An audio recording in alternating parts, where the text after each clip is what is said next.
Today on Monkey Life, an operation for injured gibbon Peanut, but there's a baby on board. I just need to ensure that both that mother and the infant come out of this thing okay. Kaya the lemur's recovered and lets the boys know it.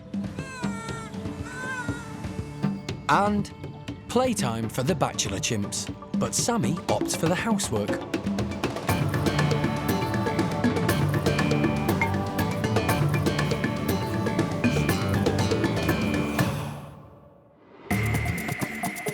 This is Monkey World in Dorset. Tucked away deep in the English countryside, it's the largest sanctuary for monkeys and apes on the planet. And this is Dr. Alison Cronin, the primate's best friend. Alison and her team spend their lives rescuing... The sun is still beating down. He must be in the shade. ...and rehabilitating primates from all over the world. They currently look after more than 240 monkeys and apes from 16 different species.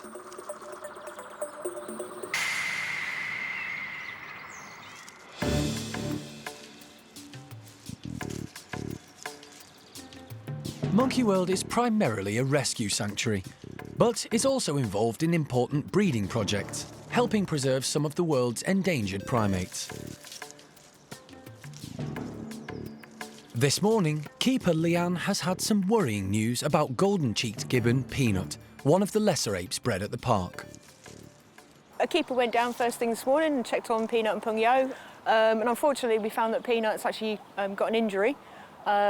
She's actually split her lip, and what has actually happened is part of the lip has actually obviously been torn, so it's actually irritating, so it's obviously hanging off, and that means that unfortunately it is a deep wound, so we will have to stitch it. It's bad enough that Peanut has such a nasty injury, but the situation is complicated by the fact that she has a baby, recently named Tia Nang. Peanut gave birth 5 months ago, having already proved to be a marvellous mother with her firstborn, Tien.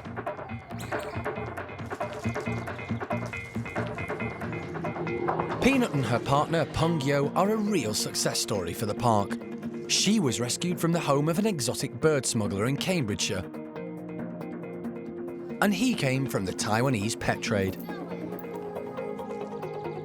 Since they paired up, they've been doing their bit for the European Endangered Species Breeding Programme. But Peanut will need to be anaesthetised for her lip to be repaired, a worrying procedure for a mum with a new baby. Luckily for the team, Alison is able to make a quick call to renowned wildlife vet John Lewis, who's visiting the area. Yeah, I know you're on holiday. I know. I've got a favour to call in.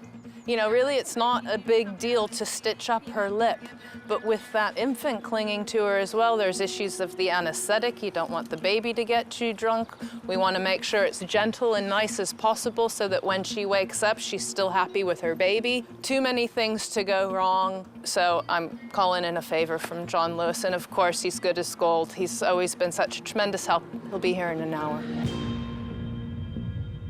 It would heal on its own if you left it, but the edges wouldn't necessarily heal in alignment. And what we do by stitching is bring the two edges of the lip in alignment, and then when it does heal, it'll look a lot better and be easy for her to use her lip as per normal. The only complication with this is that the mother does have a baby on her.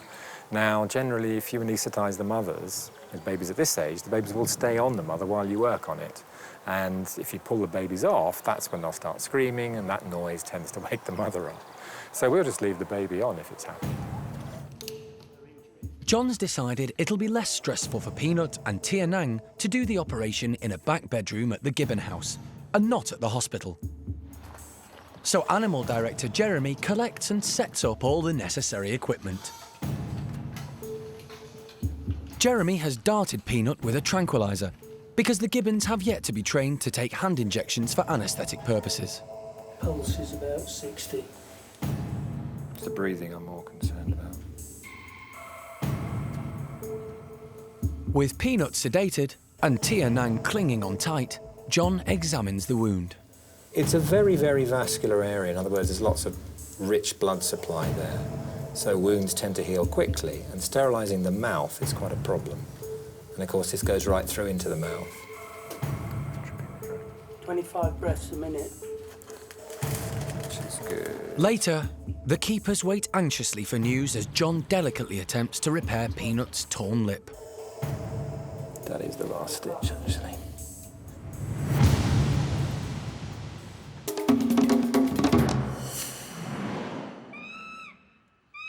There have been some changes at the Bachelor Chimp's home in recent weeks, as young male Ben has been gradually integrated into the group. He's now met all the bachelors, including leader Butch, and his henchmen Jester and boisterous Buxom.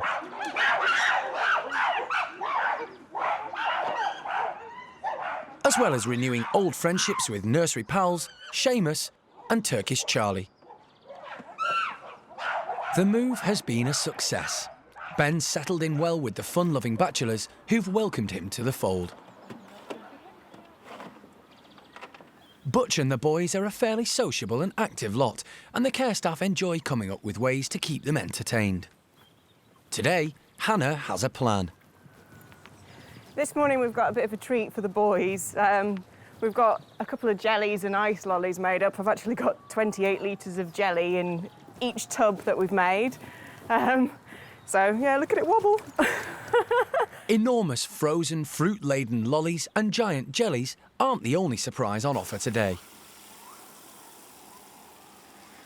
They've not had bubble bath before, so this one's just a bit of fun, really, just to see what they make of it. And it's pineapple scented, so it's baby bath, so obviously it's not going to do them any harm. And the other two is oil and water mixed with sunflower seed, because the skin gets dry because of the heating. So hopefully the sunflower seeds with the oil will encourage them to dip their hands in and they'll get a nice coating of oil on their hands. And we've also scattered a little bit of the breakfast around just to keep everyone happy. So let's let the fun begin.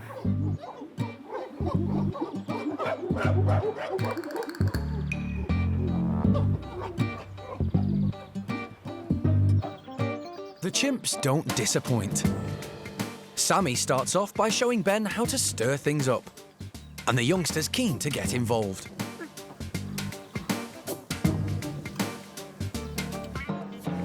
Tough guy Paco's determined to reach the fruit through the frozen ice. And bad boy Buxom gets his teeth into it.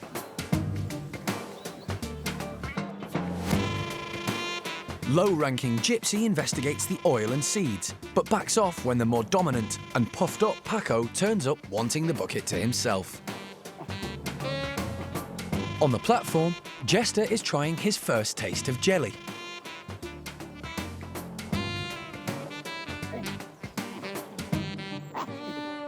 Not his favourite dish, then. Former Spanish photographer's prop Sammy astonishes the keepers with unusual behaviour. His actions look like he's doing a bit of housework.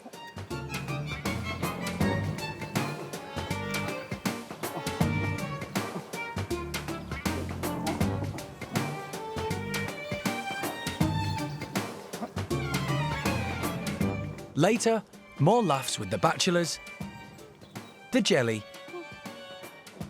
and even the buckets.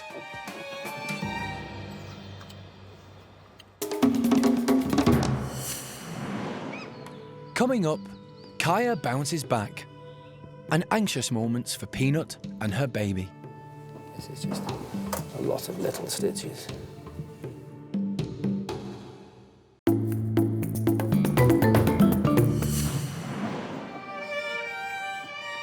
To mix things up a bit and keep them entertained, the Bachelor chimps have been given buckets containing jelly, ice lollies, bubbles, and oil with seeds.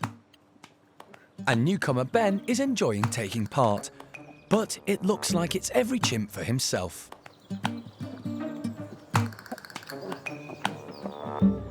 Buxom thinks he's got away with a bucketful, but his technique needs a bit of work.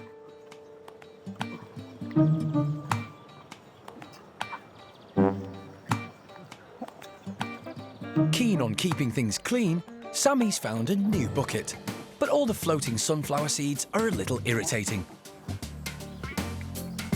There's got to be a way of dealing with them. Meanwhile, Buxom's decided giant ice lollies are a lot easier to move. Clever Sammy's finally worked out how to siphon off those annoying seeds.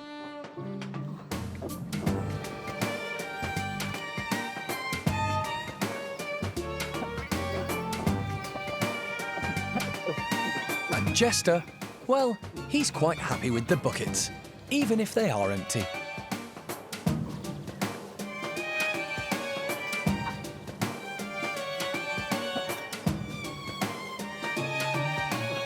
That's Jester, and he's just having a bit of fun with his bucket. You can see he's got a really relaxed face. That's a play face. You can see a lot of them are putting the buckets on the heads. I mean, they do the same sort of thing with blankets as well. When they all have blankets, they'll pull blankets over the head. The Bachelors have had an entertaining play day, keeping them active and their minds busy. And for Ben, it's been confirmation of his place in the group, with approval all round, including from leader Butch.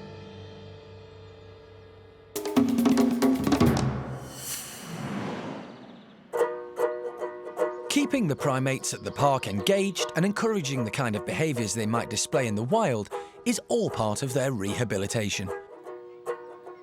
The primate care staff work hard to come up with ideas that will help with the process and enrich the lives of the rescued monkeys and apes.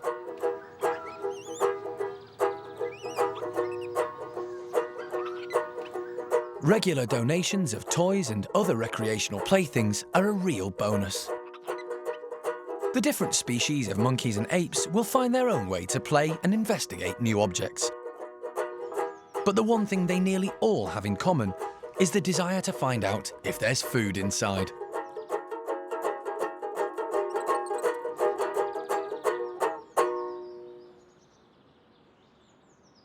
Alison feels enrichment programs like this help address some of the behaviour issues the primates bring with them when they're rescued.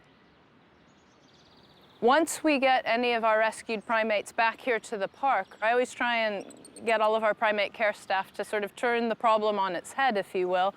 So we try and address the craziness by giving them the opportunity to exhibit normal and natural behavior. And what you find is that a lot of the time it's a lot easier to encourage the animals into activities that come naturally, whether it be foraging for food, social activity, getting them part of a group. And by encouraging them in those types of natural activities, automatically there's no time left for the crazy behavior. It fragments, and then very slowly it starts disappearing altogether so that those bouts of abnormal behavior become less frequent. And that's our goal here, is to occupy our monkeys and apes and their lives and their daily activities with as much normal behavior as possible. And when we do that, all of the craziness goes away. Many of the monkeys and apes rescued by Alison and the team come from very traumatic backgrounds. They've suffered physical or mental abuse, or both. Even if it's, physical abuse that they've suffered, it can often leave psychological scars. And we see a lot of that here at the park. We have every kind of neurosis and psychosis. I think that's almost listed. We've got the lots. We have had agoraphobic individuals that are frightened to even take a step outside because they've never been outside before. Come on, Paquito. Come on, sweetheart. We have individuals from laboratories that hoard food, presumably because food in their past life was restricted. We get individuals who are solitary and are frightened of other individuals, or you get individuals who are simply attention-seeking and have lived with humans long enough that they know that if you clap or blow raspberries or do any kind of funny, special activity, that gets a human's attention and therefore that achieves what you want. All of them relate to the previous backgrounds that those individuals have come from. But with constant care and support, and plenty to keep their minds and bodies active, the majority of primates go on to lead happy and fulfilled lives.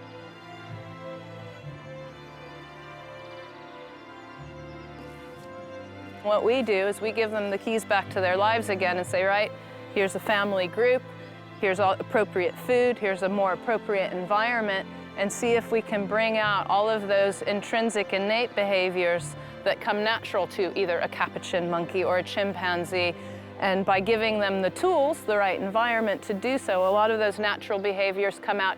Everybody's possible to rehabilitate.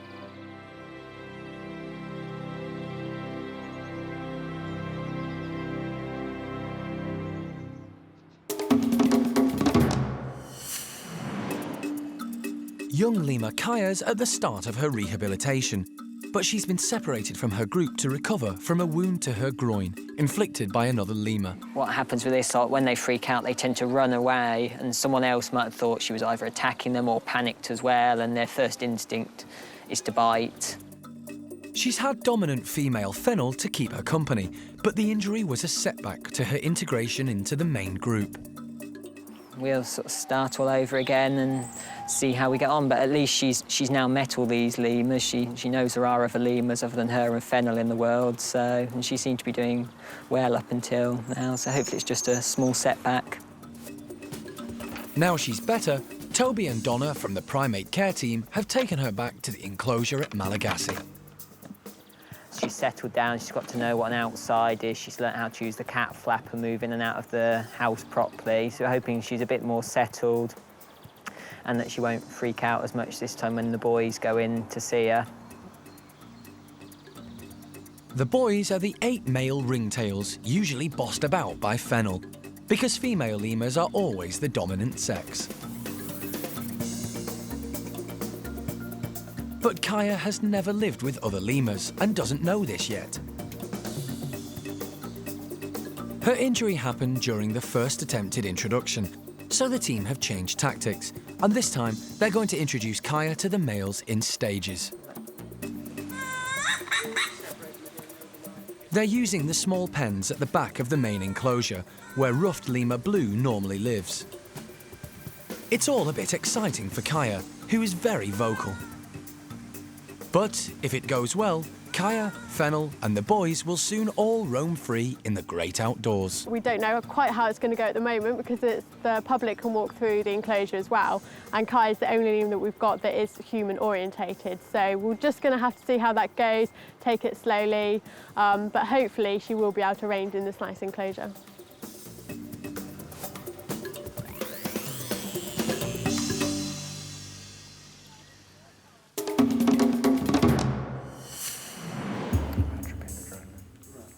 Wildlife vet John Lewis is trying to repair a large, deep gash in Peanut's lip. But the situation is complicated because the golden-cheeked gibbon mum cannot be separated from her baby, 5-month-old Tia Nang. A minute. 25 breaths a minute. Which is good. See what happens when you put babies on animals when you're working on them. They just do this mostly. Good fresh bleeding tissue is the best tissue to heal.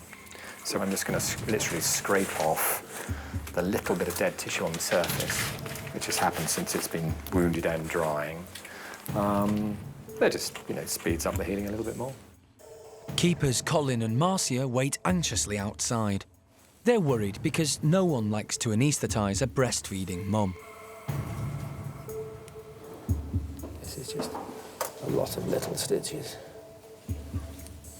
We repair the underneath first, the side that's closest to the teeth, because I can get to it easily from this side and bury the stitches inside the repair. That is the last stitch, actually. And you can expect to get a reasonably accurate repair, which hopefully that is. We're going to just super glue the knots on the sutures to make certain it's more difficult for her to undo them. But no, that's it, done deal. Should we just put her on the floor? Yep, at the moment in that position. Yep. John and Jeremy make sure Peanut and the baby are comfortable. We may as well just give her more oxygen, I think, now. Breathing all right?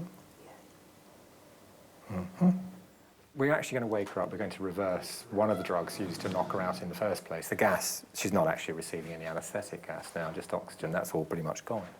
So when you reverse the drugs, they don't come round and they have complete control over their limbs and whatever else, they could easily stumble and fall in that sort of hazy state after anaesthesia.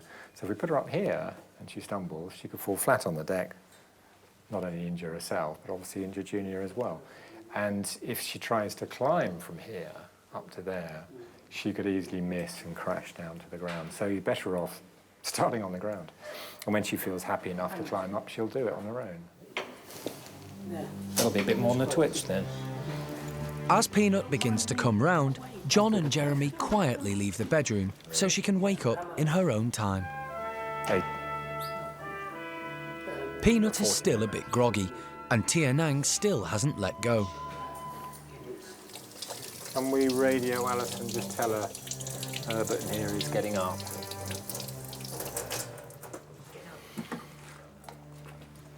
She is got up. It's been done. It's instinct for gibbons to go high, and the pair climb onto a shelf where staff have left a blanket. Yeah. Yeah, all good.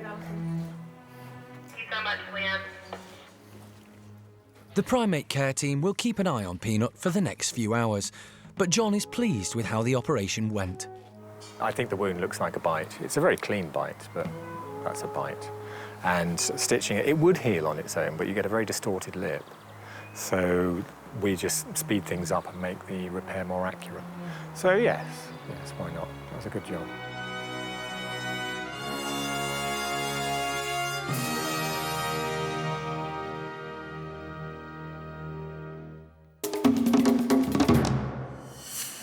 Next time on Monkey Life.